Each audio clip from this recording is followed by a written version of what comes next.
Welcome to టీసెట్. పోటీ పరీక్షలకు prepare అవుతున్న అభ్యర్థుల కోసం ప్యూర్ మ్యాథ్స్ అనే విషయంలోంచి రేఖాగణితం అనే చాప్టర్ని ఈరోజు మనం డిస్కస్ చేయబోతూ ఉన్నాం.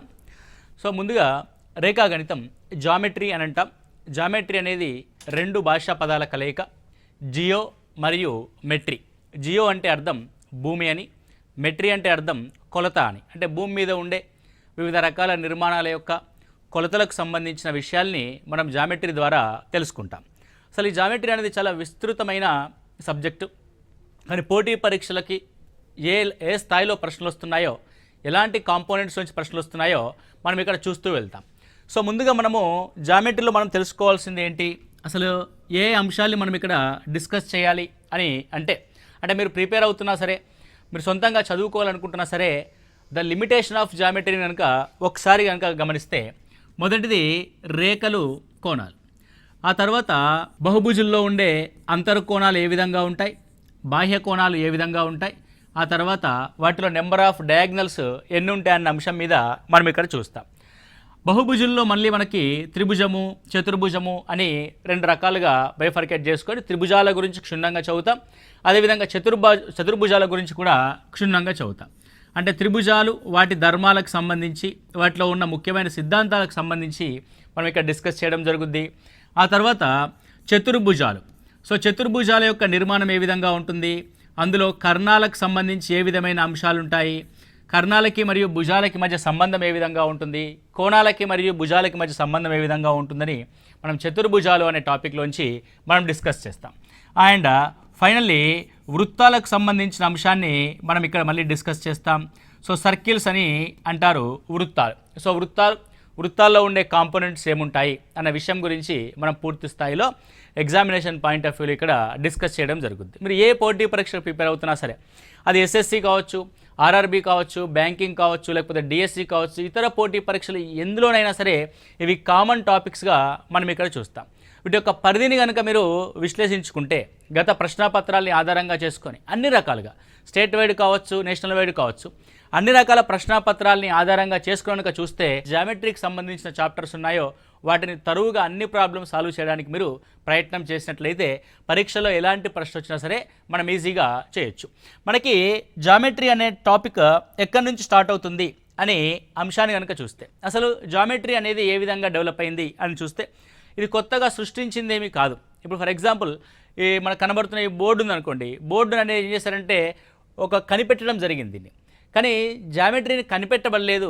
జామెట్రీ అనేది ఆల్రెడీ ఉన్న అంశాలని ఒక సిస్టమేటిక్ వేలో స్టడీ చేయడం జరిగింది. అంటే మనకు భూమి మీద రకరకాల ఆకారాలు కనబడుతూ ఉంటాయి. సో చంద్రుడి యొక్క ఆకారము, సూర్యుడి యొక్క ఆకారము వృత్తాకారంగా కనబడుతూ ఉంటుంది. లేకపోతే ఏదైనా వస్తువును కనుక గమనిస్తే ప్రకృతిలో వివిధ రకాల షేపులతో మనకి వస్తువులు ఉంటాయి.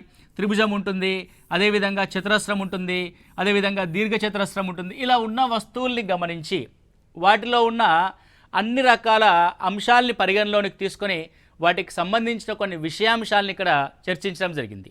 అలా ప్రకృతిలో ఉన్నటువంటి జామితీయ నిర్మాణం యొక్క అన్ని రకాల రూల్స్ అండ్ లాస్ని ఒక చోట తీసుకొచ్చి దాన్ని మనకు రేఖాగణితం అని అందించడం జరిగింది.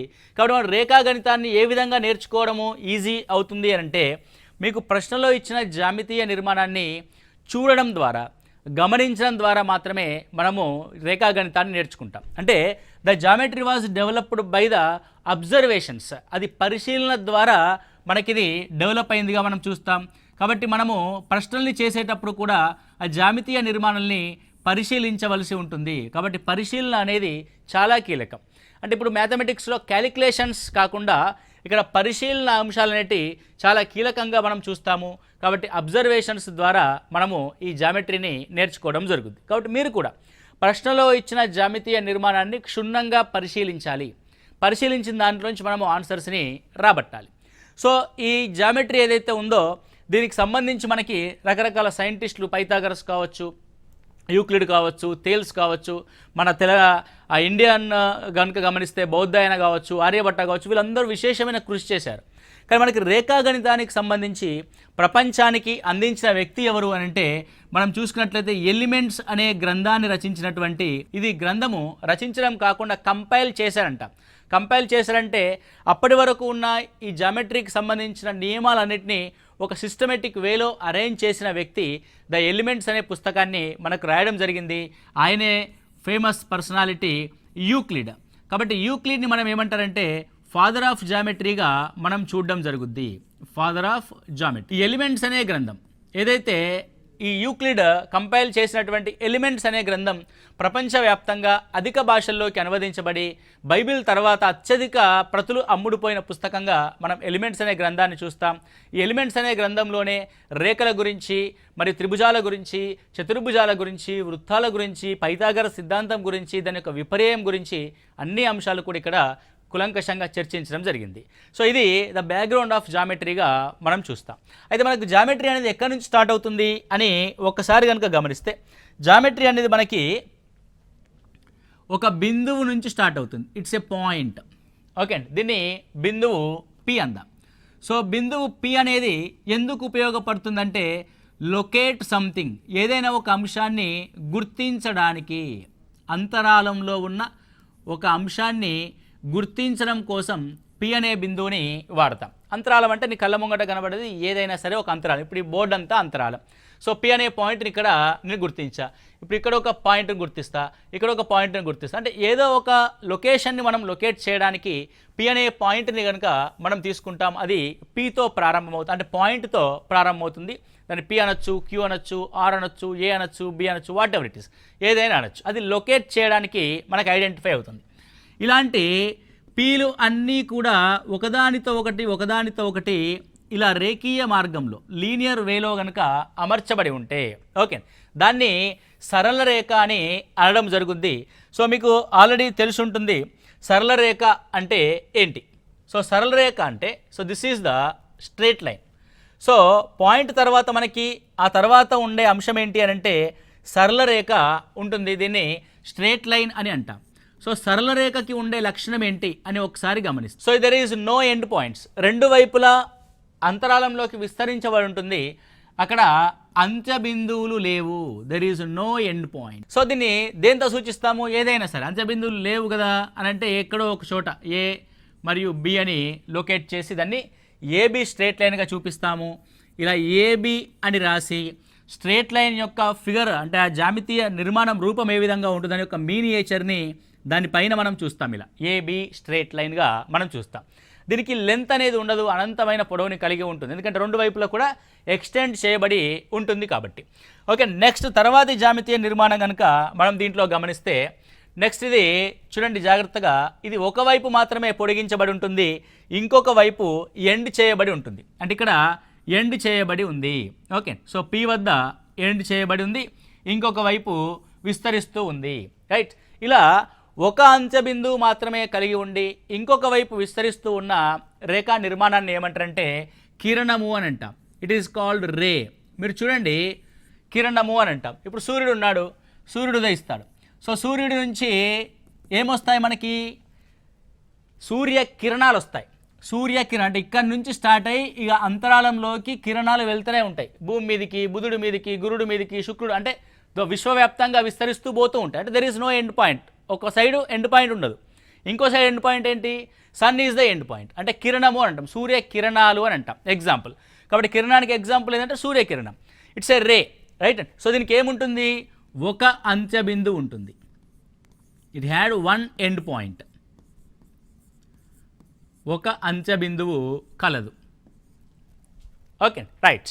సో ఇప్పుడు సార్ ఇటువైపు అంత్యబిందువు ఒకవేళ ఇక్కడ కూడా అంత్యబిందువుని తీసుకుంటే, అంటే రెండు వైపులా కనుక మనము అంత్యబిందువుని తీసుకుంటే ఏమవుతుంది అని ఒకసారి చూస్తే, సో రెండు వైపులా అంత్యబిందువుని తీసుకున్నాము అంటే that is a ending point అనేది ఉంది. సో ఎండింగ్ పాయింట్ ఉంది, దీన్ని మనము ఏమందాము? ఎస్ కామా టీ అందాం. Right. So there is a two end points. So రేఖాఖండం అంటే రేఖ అంటే సరళ రేఖ, ఖండం అంటే దానిలో ఒక పార్ట్. మీరు చూడండి, ఇగో ఈ ఏబీ నుంచి పార్ట్ని తీసుకొచ్చి ఇక్కడ పెట్టినట్టుగా లేదు. ఇది అంటే సరళ రేఖలోని కొంత భాగాన్ని, కొలవదగిన కొంత భాగాన్ని. కాబట్టి రేఖాఖండం అంటాం. దీనికి రెండు అంత్య బిందువులు ఉంటాయి. It has two end point. ఇప్పుడు చూడండి, సరళ రేఖకి కొలవలేము, దెర్ ఇస్ నో లెంత్. కిరణానికి కొలవలేదు, there is no length. But దీన్ని మాత్రం మనము కొలవచ్చు, వీ కెన్ మెజర్. ఇప్పుడు చూడండి, మనం గీయబడిన ఈ రేఖాఖండం యొక్క మెజర్మెంట్ కనుక గమనిస్తే మనము కొలవగలం మెజర్మెంట్తో. సో మనం దీన్ని రేఖాఖండం అంటాం. రేఖాఖండం 2 అంత్య బిందువుల్ని కలిగి ఉంటుంది. దీన్ని మనము రూలర్ చేత కొలవగలం. దేంతో కొలుస్తాం మనం? స్కేల్ చేత కొలవగలం. కాబట్టి రేఖాఖండం యొక్క పొడవుని కొలిచే పరికరం ఏది అని కూడా అడగొచ్చు. సింపుల్గా దేంతో కొలుస్తాం మనము? రూలర్. దాన్నే మనము స్కేల్ అని అంటాం. ఓకే అండి, స్కేల్ అని అంటాం. సో దీనికి రేఖాఖండానికి పొడవు ఉంటుంది. సో అన్ని జామితీయ నిర్మాణాలలో భుజాలుగా ఏర్పడేటివి ఏంటి అని అంటే రేఖాఖండాల చేత భుజాలు అనేటివి ఏర్పడతాయి. ఇది బేసిక్ సెగ్మెంట్స్ ఇన్ జామెట్రీ. ఇప్పుడు వీటి యొక్క కాంబినేషన్స్ కనుక మనం గమనించినట్లయితే, సో ముందుగా మనం ఏమన్నామంటే రేఖ అన్నాము. సరళ రేఖ కాకుండా నేను తర్వాత కిరణాన్ని కనుక తీసుకుంటే, ఓకే, నెక్స్ట్ రాబోయే అంశం ఏంటంటే ఇది కిరణం, రైట్. సో ఇంకో కిరణాన్ని కనుక తీసుకున్నాను అనుకోండి, from the sem end point. ఇక్కడ 2 కిరణాలు కూడా, ఇది ఓ అనే పాయింట్ అనుకోండి, ఇది పి అనే పాయింట్ అనుకోండి, ఇది క్యూ అనే పాయింట్ అనుకోండి. ఇవేంటివి? 2 కిరణాలు, ఓపి అనే కిరణము, ఓక్యూ అనే కిరణం. దీంట్లో ఉన్న అంశం ఏంటి అని చూస్తే రెండింటికి ఉమ్మడి బిందువు ఒకటే. అంటే ఒకే ఉమ్మడి అంత్యబిందువు కలిగిన 2 కిరణాలు. దీని యొక్క పాయింట్ ఏంటి? ఉమ్మడి అంత్యబిందువు. ఉమ్మడి అంత్యబిందువు కలిగిన కిరణాలు. ఉమ్మడి అంత్యబిందువు కలిగిన కిరణాలు ఉంటాయి. ఉమ్మడి అంత్యబిందువు కలిగిన కిరణాల మధ్య ఉన్న ఈ వక్రీయ దూరాన్ని, కర్వ్డ్ డిస్టెన్స్ని కోణము అని అంటాం. దీన్ని ఏమంటారండి? కోణము అని అంటాం, యాంగిల్ అని అంటాం. The space between, the gap between 2 rays with having common end point, that is called angle. దీన్ని కోణము అని అంటాం. ఇప్పుడు చూడండి, ఈ కోణాన్ని ఏ విధంగా చదవచ్చు? రకరకాలుగా కొలుస్తాం మనం. కోణాన్ని ఏ విధంగా చూపిస్తాము? ఇది కోణము యొక్క సింబల్. ఓ వద్ద కోణం ఏర్పడింది కాబట్టి దీన్ని యాంగిల్ ఓ అనొచ్చు. కానీ మోస్ట్ ఆఫ్ ది కేసెస్లో ఓతో చూపించకుండా ఓ అనే ఉమ్మడి బిందువు మరొక దానికి కూడా ఉంటే, ఫర్ ఎగ్జాంపుల్ ఇటు ఇంకొక కిరణాన్ని తీసుకున్నాం అనుకోండి, ఇటువైపు కూడా ఓ అనే ఉమ్మడి బిందువు అవుద్ది. అలాంటి సందర్భంలో ఏం చూస్తామనంటే ఓ అనే ఉమ్మడి బిందువు ఏ ఏ కిరణాలకి కామన్గా ఉంది? ఏ ఏ కిరణాలకు కామన్గా ఉంది? పి నుంచి ఓకి, ఓ నుంచి క్యూకి. కాబట్టి పి నుంచి ఓ అనేది కామన్ పాయింట్ క్యూ. కాబట్టి దీన్ని ఏంగా చూపిస్తాం మనము? యాంగిల్ పిఓక్యూగా చూపిస్తాం. యాంగిల్ పిఓక్యూగా చూపిస్తాం. అంటే అర్థమైంది, పి మరియు క్యూల మధ్య ఉమ్మడి బిందువు అయిన ఓ వద్ద ఏర్పడే కోణము అని అర్థం. ఓకే అండి. సో పి మరియు క్యూల మధ్యలో ఓ అనే బిందువు వద్ద ఏర్పడే కోణము, రైట్, దీన్ని కోణంగా పేర్కొంటాం. సో కోణాన్ని మనము డిగ్రీస్తో చూపిస్తాం. ఇప్పుడు 30 డిగ్రీలు, 40 డిగ్రీలు, 50 డిగ్రీలు ఇలా చూపిస్తూ వెళ్తాం. లేదంటే రేడియన్స్లో చూపిస్తాం. రేడియన్స్. సో రేడియన్స్ అని అంటే అర్థం పైలో చూపించడం. పై అంటే 180 డిగ్రీలకి సమానం. పై అంటే 180 డిగ్రీలు. ఇప్పుడు 30 డిగ్రీలని మనము రేడియన్స్లో చూపించాలి. దీన్ని సీచే చూస్తారు, సర్క్యులర్ వర్తులామానంగా చదువుతారు దీన్ని. సో పై క్యాప్ సి అంటే ఇప్పుడు 30 డిగ్రీలు మనం రేడియన్స్లో చూపించాలనుకోండి. 30 డిగ్రీలు అనగా 30 డిగ్రీస్ ఇన్ దట్ మీన్స్ 180లో 6వ వంతు. సో 180 అంటే π/6 రేడియన్స్గా మనం చూస్తాం. సరే, ఏ విధంగా చేయాలి మనం దీన్ని అనంటే, సో 180 డిగ్రీలకి పై అయితే 30 డిగ్రీలకి ఎంత అన్నది ప్రశ్న. ఇలా రాసుకుంటే so 30/180 into pi. So 36. So what is that? π/6 రేడియన్స్గా మనం చూస్తాం. అంటే సో డిగ్రీస్ నుంచి రేడియన్స్కి కంపారిజన్ కూడా మన క్వశ్చన్ రావచ్చు. ఇది డిగ్రీలో, ఇది రేడియన్స్లో వాటి యొక్క కొలత.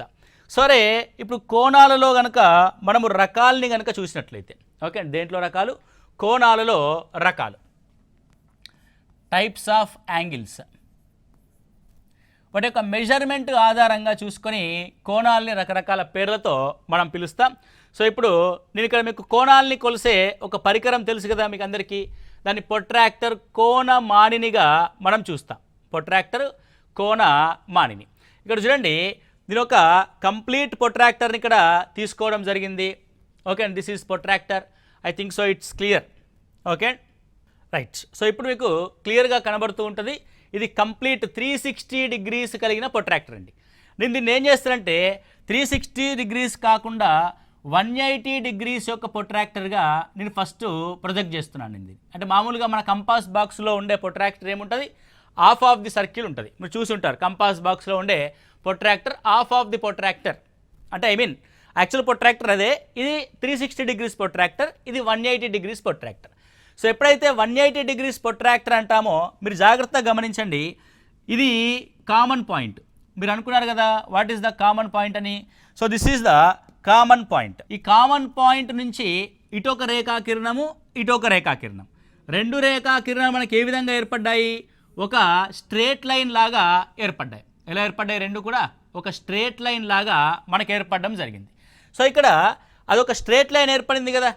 ఇప్పుడు ఏర్పడిన ఈ స్ట్రేట్ లైన్ కాస్త ఏర్పడిన ఈ స్ట్రేట్ లైను ఇలా ఉంది. ఇప్పుడు ఈ ఉమ్మడి బిందువు మధ్యలో ఉంది కదా, ఉమ్మడి బిందువు మధ్యలో ఉన్నప్పుడు వీటి మధ్య ఉన్న గ్యాప్ ఎంతకు సమానము? 180 డిగ్రీలకు సమానం. సో 180 డిగ్రీల యొక్క కోణము స్ట్రేట్ లైన్ పైన ఏర్పడింది కాబట్టి దీన్ని స్ట్రేట్ యాంగిల్గా మనం చూస్తాం. ఏ యాంగిల్గా చూస్తామండి? స్ట్రేట్ యాంగిల్గా మనం చూడడం జరుగుతుంది. అంటే దీన్ని సరళ కోణము అని అంటాం. సో ఫస్ట్ ఏర్పడిన కోణం ఏంటి? సరళ కోణం. కంప్లీట్ 180 డిగ్రీస్ మనము సరళ కోణంగా చూడడం జరుగుద్ది. ఇప్పుడు ఈ సరళ కోణం తర్వాత నేను ఇంకొక ఇప్పుడు ఏం చేస్తున్నాను, 180 డిగ్రీస్ తీసుకున్నాం కదా, అందులో సగం తీసుకుంటున్నాను. ఇది 90 డిగ్రీస్. సో ఈ విధంగా 90 డిగ్రీస్ కనుక ఏర్పడింది అనుకోండి. సో 90 డిగ్రీస్ ఏ విధంగా ఏర్పడుతుంది? See this is the one of the ray, this is another ray. కాబట్టి ఈ విధంగా రెండు రేలు కనుక ఈ విధంగా ఉండొచ్చు, దీన్ని రివర్స్ చేస్తే ఈ విధంగా కూడా ఉండొచ్చు. సో ఇలా ఉన్న కోణం యొక్క విలువ ఎంత అంటే 90 డిగ్రీల కోణంగా మనం చూస్తాం. చూడండి 90 డిగ్రీస్ యొక్క సింబల్ రెండు రేఖా కిరణాల మధ్య ఇలా రెండు స్ట్రేట్ లైన్స్ ఒకదానితో ఒకటి లంబంగా మనం గీస్తాం. ఇది 90 డిగ్రీస్ కాబట్టి దీన్ని ఏమంటారంటే దీని పేరు లంబ కోణంగా పేర్కొంటాం. మనం రైట్ యాంగిల్లో చూసినట్లయితే 90 డిగ్రీస్ రైట్ యాంగిల్ అన్నాం, 180 డిగ్రీస్ స్ట్రేట్ యాంగిల్ అన్నాం. సో 180 డిగ్రీస్ యొక్క స్ట్రేట్ యాంగిల్ని చూసినప్పుడు 180 డిగ్రీస్ యొక్క స్ట్రేట్ యాంగిల్, 90 డిగ్రీస్ యొక్క రైట్ యాంగిల్. సరే మరి మిగిలిన పార్ట్ అంట అని అంటే సో 0 నుంచి 90 వరకు ఉన్న కోణము అంటే అది 10 కావచ్చు, 20 కావచ్చు, 21 కావచ్చు, 23 కావచ్చు, what ever it is, 0.1 degree కావచ్చు, 89.9 డిగ్రీ కావచ్చు. 0 నుంచి 90 డిగ్రీస్ వరకు ఉన్న కోణాలను ఏమంటారంటే అల్పకోణము అని అంటాం. సో అల్పకోణం. అల్పకోణం ఫర్ ఎగ్జాంపుల్ టీటా అనే కోణం ఉంది, టీటా డిగ్రీస్ అనే యాంగిల్ ఉంది. అది ఎక్కడ ఉంటుంది? 0 నుంచి 90 డిగ్రీస్ మధ్యలో ఉంటుంది. రైట్, 90 డిగ్రీస్ ఉంది దాన్ని రైట్ యాంగిల్ అంట. రైట్ యాంగిల్ నుంచి మళ్ళీ స్ట్రేట్ యాంగిల్ వరకు అంటే 180 డిగ్రీల వరకు ఉన్న కోణం అంటే 90 నుంచి 180 డిగ్రీల వరకు ఉన్న కోణము దీన్ని అధిక కోణము అని అంటాం లేదా గురు కోణము అని అంటాం. సో అధిక కోణం యొక్క విలువ ఫర్ ఎగ్జాంపుల్ ఇది x డిగ్రీస్ అనుకోండి, ఇది ఎక్కడి నుంచి ఉంటుంది? 90 డిగ్రీస్ నుంచి 180 డిగ్రీల యొక్క మధ్యలో ఉంటుంది. 0 నుంచి 90 వరకు ఉంటే అల్పకోణం, 90 నుంచి 180 వరకు ఉంటే అధిక కోణం. సో మనకు ప్రొట్రాక్టర్ ఫుల్ అయిపోయింది. సో మనకు మామూలు కంపాస్ బాక్స్లో ఉండే ప్రొట్రాక్టర్ 180 డిగ్రీస్తో ఉంటుంది. ఇంకో 180 డిగ్రీస్ మనం కిందికి తీసుకున్నాం. ఓకే, అంటే దీన్ని మొత్తం కంప్లీట్ 360 డిగ్రీస్గా తీసుకున్నాం. యాక్చువల్గా ఉండేది 180, అంటే అడిషనల్గా మనం దీనికి యాడ్ చేసాం కదా. ఎలా యాడ్ చేస్తున్నాం? జనరల్గా ఆలోచిస్తే ఇక్కడ ఒక మిర్రర్ పెట్టామనుకోండి, దాని యొక్క ఇమేజ్ కింద కనబడుతుంది కదా. సో దీన్ని రిఫ్లెక్టివ్ అని అంటాం.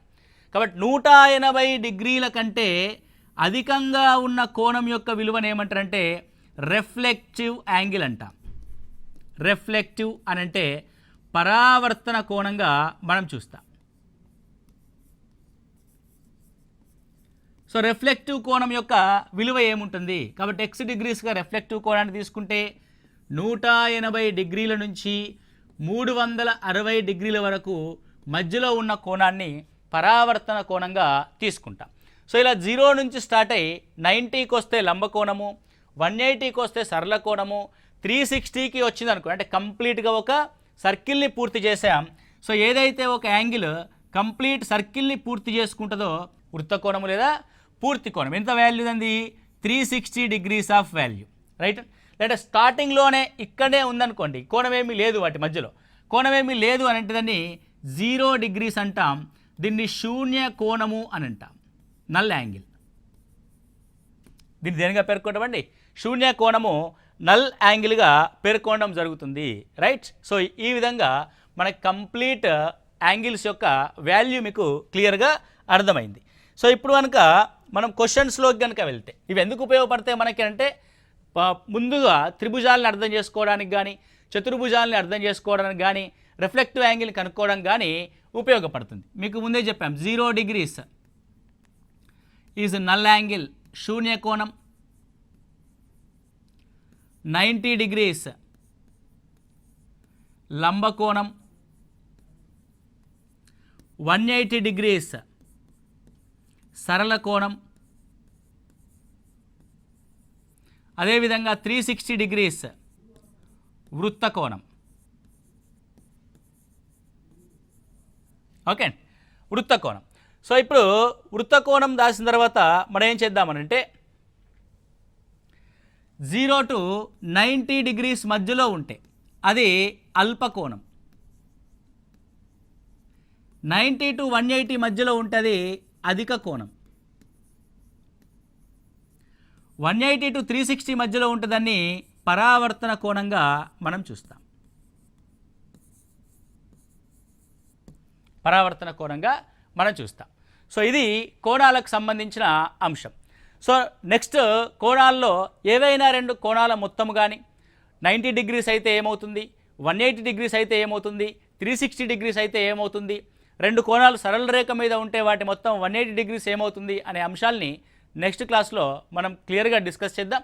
మీకు ఇప్పుడు సరళ రేఖలు, కోణాలు, కిరణాలు, అవి వాటి యొక్క విలువలు, వాటి యొక్క వాల్యూస్ సంబంధించిన పేర్లు అనేవి గుర్తున్నాయి కాబట్టి వీటన్నిటిని ఒకసారి మళ్ళీ చూడండి. ఎందుకంటే this the very basic for the geometry. మనకి ఇది తెలిస్తేనే జామెట్రీ చాలా సులభంగా ఈజీగా అర్థమవుద్ది.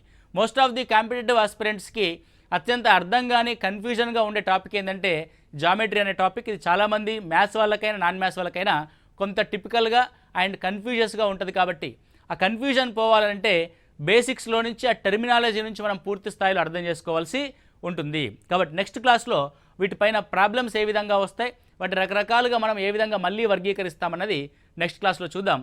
Thank you, all the best.